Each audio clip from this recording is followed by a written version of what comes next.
مجھے کہا عاشقان بے خونید، عاشقوں کی طرح قرآن پڑھو۔ عاشق کو کتنا شوق ہوتا ہے محبوب کی باتیں سننے کا، کہا اس طرح سے قرآن پڑھو، اس طرح سے پڑھا جائے، یعنی ایسا حق ہے کہ ہمارا تعلق ہو۔ یہ جو میں بات کر رہا ہوں کہ اگر کوئی بزرگ موجود ہو تو انسان کی حالت تبدیل ہو جاتی ہے، ایسے ہی نہیں عرض کر رہا ہوں۔ علماء نے اس کو بہرحال آپ بھی اسے محسوس کر سکتے ہیں، اسے دیکھ سکتے ہیں۔ جب امام حسین علیہ السلام خیمے میں موجود تھے اور سارے اصحاب خیمے میں موجود تھے، عرب کے بہادر ترین لوگ خیمے میں موجود تھے اس وقت، حضرت عباس علیہ السلام جناب امیر علیہ السلام کے شاگرد، زہیر بن قین، بریر، مسلم ابن اوسجہ، حبیب ابن مظاہر، اتنے بڑے بڑے لوگ بیٹھے ہوئے تھے۔ امام حسین علیہ السلام وہاں پر کہہ رہے تھے کہ کل تم نے بھی شہید ہو جانا ہے، تم نے بھی شہید ہو جانا ہے، تم نے بھی شہید ہو جانا ہے۔ تو جناب قاسم علیہ السلام 13 سال کے تھے، وہ 13 سال کے نوجوان کھڑے ہو کے مولا سے کہتے مولا کل میں بھی شہید ہو جاؤں گا یا نہیں؟ بڑے بڑے کمانڈرز کی موجودگی میں، سپہ سالاروں اور سورماؤں کی موجودگی میں ایک 13 سال کا جوان کھڑا ہو کے کہتا ہے مولا کل میں بھی شہید ہوں گا یا نہیں؟ یہ دلیل ہے حضرت قاسم کی عظمت پر، اور یہ دلیل ہے حضرت قاسم کے شوق شہادت پر۔ ہم لوگ آج تک فزیکل چیزیں چکھتے آئے ہیں۔ ہمارے استاد ایک دن ہم سے کہہ رہے تھے کہ عجیب نہیں ہے کہ ہم لوگ ایک مٹھائی شیرینی اس کا مزہ تو چکھتے ہیں، لیکن آج تک نماز کا مزہ نہیں چکھا کہ وہ کیسی ہوتی ہے۔ اس کا بھی ایک ذائقہ ہوگا، اس کا بھی ایک ذائقہ ہوگا، اولیاء نے وہ ذائقہ چکھا ہوگا، ہم نے نہیں چکھا آج تک۔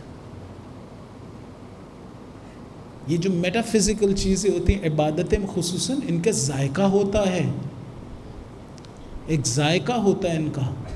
مجھے اگر وہ ذائقہ محسوس نہیں ہو رہا تو اس کا مطلب یہ نہیں کہ اس کا ذائقہ نہیں، اس کا مطلب یہ کہ میں بیمار ہوں۔ کووڈ آیا تھا، کھانا بعض لوگوں کا ذائقہ اور مشام دونوں چلے جاتے تھے۔ اب اس بندے کو جس کا ذائقہ نہیں ہے، جس کے پاس ذائقہ، آپ اسے شہد بھی کھلائیں تو میٹھا نہیں محسوس ہوگا۔ اس کا مطلب یہ نہیں کہ شہد میٹھا نہیں ہے، اس کا مطلب یہ ہے کہ یہ بیمار ہے، اس کا مطلب ہے کہ یہ بیمار ہے، ورنہ ان چیزوں کا ذائقہ ہوتا ہے۔ امام حسین علیہ السلام سے جب حضرت قاسم نے کہا مولا میں بھی شہید ہوں گا یا نہیں، تو مولا ہمیں حضرت قاسم علیہ السلام کی شاید عظمت بتانا چاہتے تھے کہ اہل بیت کے گھر میں جو پلتا ہے وہ 13 برس کا ہو ظاہر میں ایسی معرفت رکھتا ہے۔ ایک مرتبہ پوچھا قاسم کیف عندک الموت، قاسم تمہیں موت کیسی لگتی ہے؟ کوئی مولا نے، حضرت قاسم علیہ السلام نے کوئی اور جواب نہیں دیا۔ بڑے بڑے فیلسوف یہ نہیں کہہ سکے جو حضرت قاسم نے کہا۔ کیا فرمایا؟ فرمایا احلا من العسل، خدایا مولا شہد سے زیادہ میٹھی لگتی ہے۔ یعنی مولا جو آپ کی ہم رکابی میں خدا کے راستے میں آئے وہ بہت میٹھی ہے، خدا کی اطاعت میں آئے وہ بہت میٹھی ہے۔ ان چیزوں کا ذائقہ ہے۔ ہم لوگ کمزور لوگ ہیں، ہم لوگ اس ذائقے کو نہیں چکھتے ہیں۔ خدا کرے ہمیں وہ ذائقہ نصیب ہو انشاءاللہ۔ خصوصاً جو جوان ہیں، بچوں، جو جوان ہوتا ہے اس میں یہ صلاحیت ہوتی ہے کہ اگر ایک اچھی بات اسے پتہ چلے، اس لیے کہ اس کے اوپر حجاب نہیں ہوتا، گناہ زیادہ نہیں ہوتے ہیں، رکاوٹ کوئی بڑی نہیں ہوتی ہے، گناہ کم ہوتے ہیں، رکاوٹ کم ہوتی ہے، فطرت ابھی محفوظ ہوتی ہے کچھ نہ کچھ۔ اسے اگر اچھی بات پتہ چلے تو وہ اس پہ عمل کرتا ہے، یہ اس کے لیے آسان ہوتا ہے، اس کے لیے آسان ہوتا ہے۔ اپنے آپ کو پاکیزہ رکھنا، ایک اچھے کام کو انجام دینا۔ جب بڑے ہو جاتے ہیں ہم لوگ پھر بڑا مشکل ہو جاتا ہے، پھر ایک اچھا کام پتہ بھی چلے تو بہت سے اوقات میں نہ جانے جسم میں طاقت نہیں ہے، نہ جانے بیمار ہیں، کتنی ہی چیزیں ہوتی ہیں نہیں کر پاتے۔ تو حضرت قاسم سے کیا پوچھا؟ کہا قاسم کیف عندک الموت، آپ کو موت کیسی لگتی ہے؟ انہوں نے کہا احلی من العسل، مولا شہد سے زیادہ شیرین لگتی ہے۔ مولا نے کہا قاسم پریشان نہ ہو، تم شہید ہو جاؤ گے، شہیدوں میں تمہارا نام بھی ہے۔ لیکن فرمایا قاسم فقط تم شہید نہیں ہوگے، میرا 6 ماہ کا علی اصغر بھی مارا جائے گا۔ حضرت قاسم کو پتہ ہے حضرت علی اصغر تو 6 ماہ کے ہیں۔ ایک مرتبہ نہ جانے کیا سوچا، آقا سے کہا چچا کیا یہ ظالم ہمارے خیموں میں آ جائیں گے؟ 13 سال کے جناب قاسم برداشت نہیں کر سک رہے، پوچھ رہے مولا کیا یہ ظالم ہمارے خیموں میں آئیں گے؟ مولا نے کہا نہیں، میں خود علی اصغر کو لے جاؤں گا، میں خود میدان میں لے جاؤں گا۔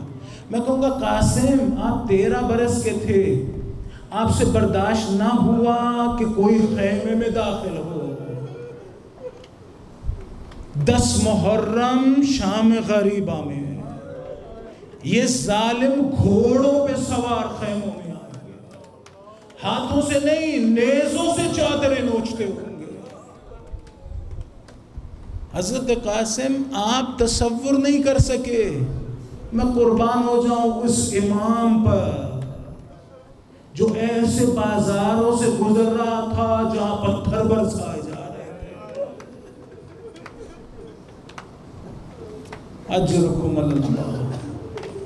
عاشور کا دن آیا، سب ایک ایک کر کے فدا ہو رہے ہیں امام حسین علیہ السلام پر۔ حضرت قاسم آئے امام حسین علیہ السلام کے پاس، چچا مجھے جانے دیجیے۔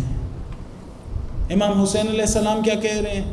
قاسم تم میرے بھائی کی نشانی ہو۔ شاید کہتے ہوں گے قاسم تمہیں دیکھتا ہوں تو یوں لگتا ہے جیسے حسن میرے ساتھ ہے، شاید ایسا سوچتے ہو، شاید یہ کہتے ہو۔ اجازت مانگتے ہیں لیکن اجازت نہیں دیتے۔ بعض علماء نے کہا حضرت قاسم کبھی ہاتھوں کا بوسہ لیتے تھے، کبھی پاؤں کا بوسہ لیتے تھے۔ چچا مجھے جانے دو۔ امام حسین جانے نہیں دے رہے۔ ایک مرتبہ جناب قاسم تنہائی میں بیٹھ گئے۔ بعض علماء نے لکھا، بعض کتابوں نے بیٹھ کے گریہ کر رہے تھے۔ 13 سال کا جوان گریہ کر رہے تھے۔ ایران میں جنگ کے درمیان میں ایک 13 سال کا جوان بچہ آیا، رہبر معظم اس وقت صدر تھے، کہا میں نے ان سے ملاقات کرنی ہے۔ فوجیوں نے روک کے رکھا ہوا تھا، رش لگا ہوا تھا، کچھ چیک پوسٹیں کلیئر کر آیا تھا۔ آقا جب جا رہے تھے گاڑی میں بیٹھے، انہوں نے دیکھا رش لگا ہوا ہے، پوچھا کیا ہوا ہے؟ کہا ایک جوان ہے، وہ کہتا ہے میں نے آقا خامنہئی سے بات کرنی ہے۔ اتر کے گئے اس کے پاس، پوچھا کیا بات ہے؟ کہا کہ میں جنگ پہ جانا چاہتا ہوں لیکن مجھے جانے نہیں دے رہے ہیں۔ آقا خامنہئی نے کہا تم ابھی کیا عمر ہے؟ 13 سال کا تھا۔ کہا کہ تم درس نہیں پڑھتے ہو؟ کہا پڑھتا ہوں۔ تو کہا تم اپنا درس پڑھو۔ کہا اگر یہی بات ہے تو بتائیں کربلا میں قاسم کو اجازت کیوں مل گئی؟ یا تو پھر منع کر دو کہ ممبروں سے بیان کریں اجازت نہیں ہے، وہ غلط ہوا تھا۔ آقا خامنہئی نے اس کے لیے بندوبست کیا۔ 13 سال کا بچہ، شوق کہاں سے سیکھا ہوگا اس نے؟ حضرت قاسم سے۔ قاسم جب بالکل اکیلے ہو گئے تو میں نے مقتل کی کتاب میں دیکھا گریہ کر رہے تھے، شوق تھا شہادت کا، اپنے چچا پہ فدا ہونے کی خواہش تھی۔ ایک مرتبہ یاد آیا کہ بابا کو جب زہر دیا گیا تھا، بابا کے جگر کے ٹکڑے کٹ کٹ کے منہ سے باہر آتے تھے، بابا نے مجھے بلایا تھا، آغوش میں لیا تھا، پھر ایک تعویذ میرے بازو میں باندھا تھا، کہا تھا قاسم کبھی بڑا سخت مرحلہ ہو تو اسے کھول لینا۔ قاسم نے جو کھولا، بابا کی تحریر دیکھی، کیا لکھا تھا؟ قاسم جب یہ تم خط کھولو گے میرا بھائی کربلا میں تنہا ہوگا۔ قاسم اگر وہ اجازت نہ دے تو اصرار کرنا۔ قاسم خوش ہو گئے۔ ایک مرتبہ خط لے کے امام حسین علیہ السلام کے پاس آئے۔ امام حسین نے بھائی کا خط دیکھا ہوگا، ایک مرتبہ بھائی یاد آ گیا ہوگا، سوچتے ہوں گے میرا بھائی مجھے اس وقت بھی یاد رکھ رہا تھا جب خود جگر کے ٹکڑے کٹ کے باہر آتے اجرکم اللہ. ایک مرتبہ حضرت قاسم تیار ہوئے، امام حسین علیہ السلام نے خود امامہ باندھا، خود تلوار پکڑائی، کوئی زرہ نہیں تھی حضرت قاسم کے سائز کی، لیکن جب چلنے لگے بعض علماء نے کہا کہ گریبان چاک کر دیا، بعض نے کہا کہ عربوں میں علامت تھی اس بات کی کہ یہ جو آ رہا ہے یتیم ہے. راوی کہتا میں نے دیکھا چاند سا چہرہ آ رہا ہے میدان، کہتا میں نہیں بھولتا کہ اس کے بائیں پاؤں کا تسمہ ٹوٹا ہوا تھا یا کھلا ہوا تھا. حضرت قاسم نے جنگ کرنا شروع کی. ایک ظالم نے کہا عرب کے لوگوں کا خون میری گردن پہ اگر میں اسے نہ قتل کروں. ظالم نے چھپ کے وار کیا، جناب قاسم زمین پر گرے. آواز دی چچا میری مدد کو آئیے. مقتل کے جملے امام حسین عقاب کی طرح سے میدان میں آئے. جب امام حسین اس طرح سے آئے دشمن کی فوجوں نے دوڑنا شروع کیا.